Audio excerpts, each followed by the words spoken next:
ഇനി നമ്മൾ ഡിസ്കസ് ചെയ്യാൻ പോകുന്നത് എന്താണ് ഇമ്പൾസീവ് ഫോഴ്സ്.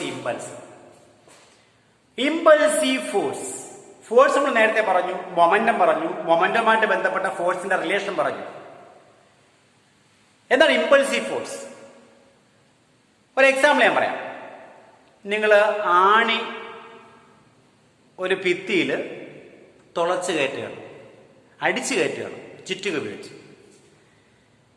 അടിക്കുകയാണ്. ഈ ചുറ്റിക ഹാമർ വന്ന് ആണി കൊള്ളുന്ന സമയം, കോണ്ടാക്റ്റിംഗ് ടൈം വളരെ വളരെ ചെറുതാണ് അല്ലേ, വളരെ ചെറുതാണ്. പക്ഷേ അത് കൊടുക്കുന്ന എഫക്റ്റ് എന്ന് ആലോചിച്ച് നോക്കി. ഒരു ചെറിയ സമയം കൊണ്ട് ആ ബോഡിയിൽ ആക്ട് ചെയ്യുന്ന ഫോഴ്സ് വളരെ വളരെ വലുതാണ് അല്ലേ. ഫുട്ബോൾ തട്ടിയുമ്പോഴത്തേക്ക് ബോള് കാലിൽ വന്ന് കൊള്ളുന്ന സമയം, അല്ലെ കാല് വന്ന് ബോളിൽ കൊള്ളുന്ന ടൈം ഓഫ് കോണ്ടാക്ട് വളരെ ചെറുതാണ്. പക്ഷെ കിട്ടുന്ന എഫക്റ്റോ അത് വളരെ വലുതാണ്. ഇങ്ങനെ വരുന്ന ഫോഴ്സിനെ വിളിക്കുന്ന പേരാണ് impulsive force. Very large force acting on a body in a short interval of time is called impulsive force.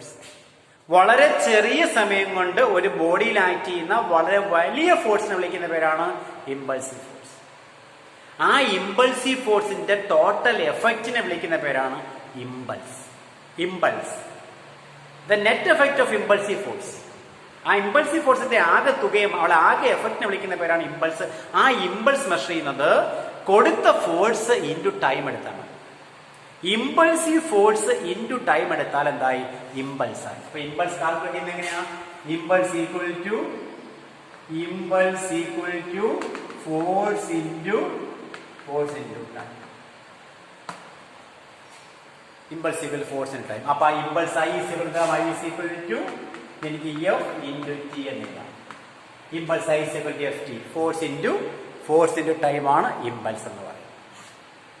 Impulse I equal F T. Clear ആയോ? അപ്പൊ ഇമ്പൾസിന്റെ യൂണിറ്റ് എന്താണ്? ഫോഴ്സ് ഇൻറ്റു ടൈം അല്ലേ? Force into time. അപ്പൊ newton unit എന്തായിരിക്കും? Newton second.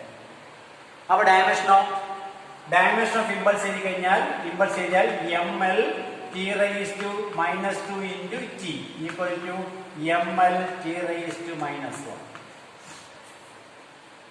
ml t raised to minus 1 ആരുടെയോ dimension ആണെന്ന് പഠിച്ചിട്ടുണ്ട്.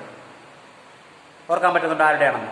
ml t raised to minus 1 നേരത്തെ പഠിച്ച ഫണ്ടമെന്റൽ ആയിട്ടുള്ള ഒരെണ്ണമാണ്, ബേസ് ആയിട്ടുള്ള ഒരെണ്ണമാണ് മൊമെന്റം. അപ്പൊ ഇമ്പൾസ് മൊമെന്റം തുല്യമാണെന്ന് പുറപ്പായ ഇമ്പൾസിന്റെ മൊമെന്റത്തിന്റെ ഡയമെൻഷൻ തുല്യമാണ്. Dimensions of impulse and momentum are same. എങ്കിൽ ഇമ്പൾസും മൊമെന്റം തമ്മിൽ എന്തെങ്കിലും ബന്ധമുണ്ടോ നമ്മൾ നോക്കാം. ഇമ്പൾസും മൊമെന്റം തമ്മിലുള്ള റിലേഷനിലേക്ക് നമ്മൾ പോകാൻ പോകും.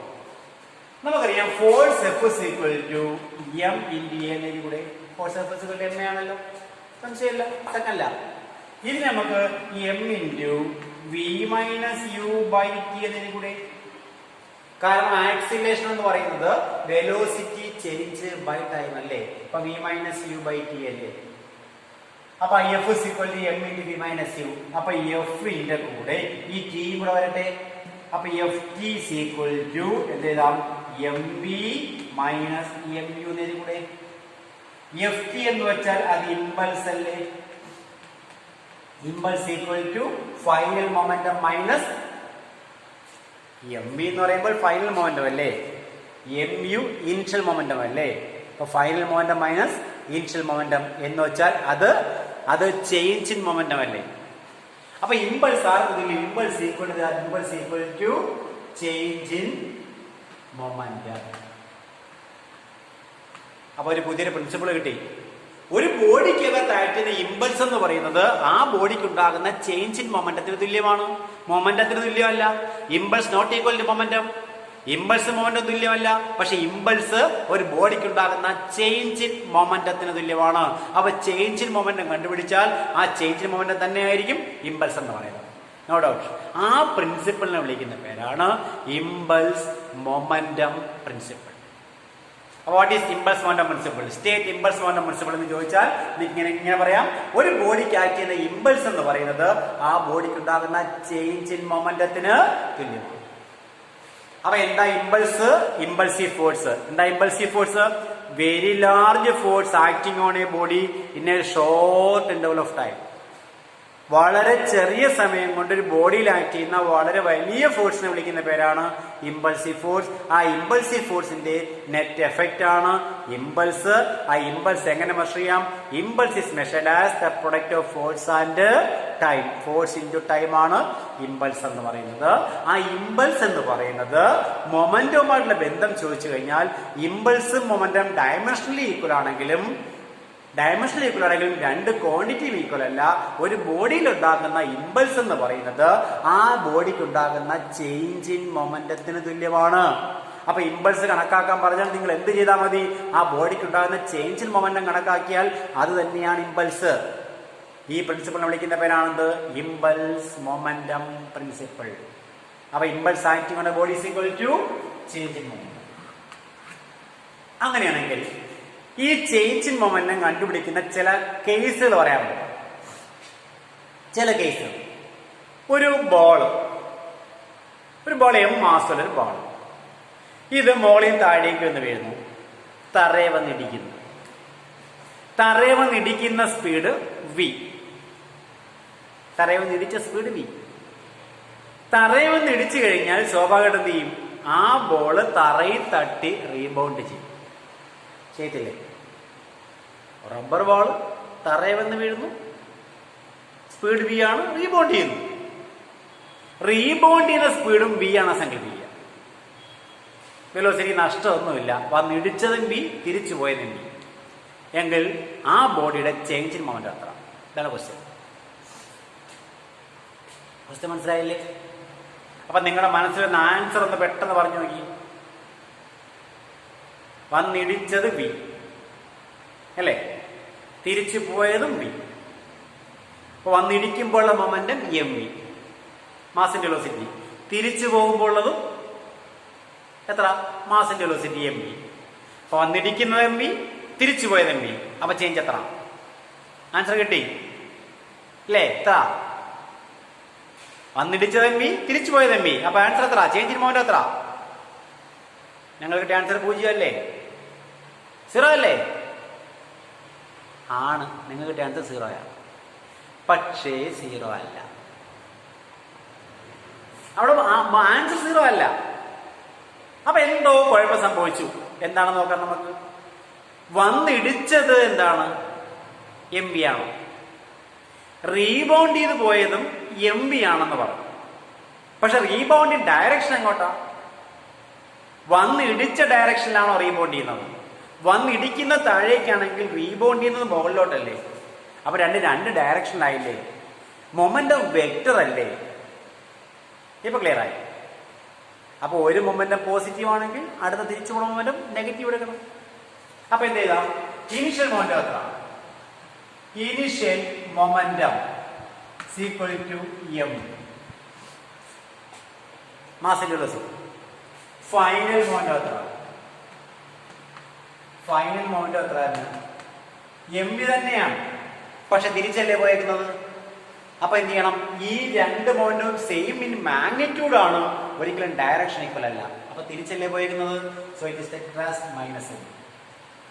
അപ്പൊ ഒരു എം വി താഴേക്ക്, മൈനസ് എം വി മുകളിലോട്ട്. അപ്പൊ ചേഞ്ച് ഇൻ മൊമെന്റം മീൻസ് എപ്പോഴും ചേഞ്ച് ഇൻ മൊമെന്റം കണ്ടുപിടിക്കുന്നത് ഫൈനൽ മൈനസ് ഇനിഷ്യൽ. അപ്പൊ ചേഞ്ച് ഇൻ മൊമെന്റം എത്ര? Delta P is equal to final momentum minus initial momentum.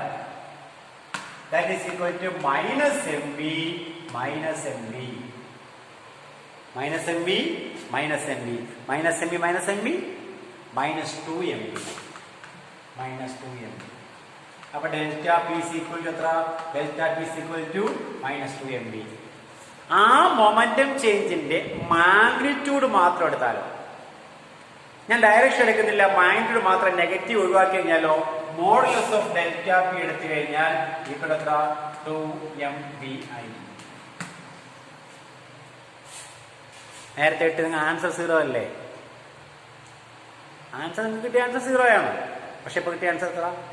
2mv. അതാണ് വെക്ടറിന്റെ ഒരു കളി എന്ന് പറയുന്നത്. മനസ്സിലായോ? അപ്പൊ വന്നിടിക്കുന്നത് വി, തിരിച്ചു പോയത് വി ആണെങ്കിൽ 2mv. അപ്പൊ ക്വസ്റ്റ്യൻ ചോദിക്കുന്നു വന്നിടിച്ചത് v1 സ്പീഡ്, തിരിച്ചു പോയത് v2 സ്പീഡ്. വന്നിടിച്ചത് v1 സ്പീഡ്, തിരിച്ചു പോയത് v2 സ്പീഡ് ആണെങ്കിൽ, വന്നിടിച്ചത് v1 തിരിച്ചു പോയത് v2 ആണെങ്കിൽ ചേഞ്ച് മോനെ പറഞ്ഞേ, പെട്ടെന്ന് പറ. വന്നിടിച്ചത് mv1, തിരിച്ചു പോയത് mv2. അപ്പൊ എന്തായിരിക്കും ആൻസർ? -mv1 -mv2 എന്ന് വെച്ചാൽ മൈനസിന് കോമൺ എടുത്താൽ m × v1 പ്ലസ് v2 എന്ന് വെച്ചാൽ m × v1 പ്ലസ് v2 മോളിലെസ് എത്ര? മൈനസ് കളയുക, മൈനസ് ഇഗ്നോർ ചെയ്യുക, അവോയ്ഡ് ചെയ്യുക. മൊമെന്റത്തിന്റെ മാഗ്നിറ്റ്യൂഡ് മാത്രം ചോദിച്ചു കഴിഞ്ഞാൽ ഡയറക്ഷൻ എടുക്കണ്ട. അപ്പൊ എത്ര?